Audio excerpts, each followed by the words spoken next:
ভারতের নিট সহ বিভিন্ন পরীক্ষার প্রশ্নপত্র ফাঁসের অভিযোগে কেন্দ্রীয় শিক্ষামন্ত্রী ধর্মেন্দ্র প্রধানের পদত্যাগের দাবিতে আন্দোলন আরও জোরালো হয়েছে। শুক্রবার কলকাতার শিয়ালদহ থেকে ধর্মতলা পর্যন্ত বাম ছাত্র যুব সংগঠন ও ককরোচ জনতা পার্টির নেতৃত্বে বড় বিক্ষোভ মিছিল অনুষ্ঠিত হয়। আন্দোলনকারীদের দাবি, গত 5 বছরে 89টি পরীক্ষার প্রশ্নপত্র ফাঁস হয়েছে। এর পেছনে একটি শক্তিশালী চক্র সক্রিয় বলে অভিযোগ তাদের। এদিকে দিল্লিতে সরকারের সঙ্গে তৃতীয় দফা বৈঠকেও শিক্ষামন্ত্রীর পদত্যাগ নিয়ে কোনো সিদ্ধান্ত হয়নি।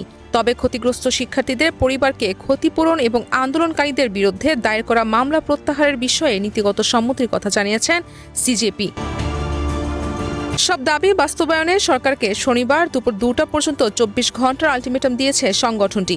দাবি না মানলে দেশব্যাপী আরও কঠোর আন্দোলনের হুঁশিয়ারি দেওয়া হয়েছে। এরই মধ্যে কেন্দ্রীয় রেল ও খাদ্য প্রক্রিয়াকরণ প্রতিমন্ত্রী রণবীর সিং বিট্টু মন্ত্রিসভা থেকে পদত্যাগ করেছেন। রাজিয়া সুলতানা কেয়া, প্রাইম টিভি।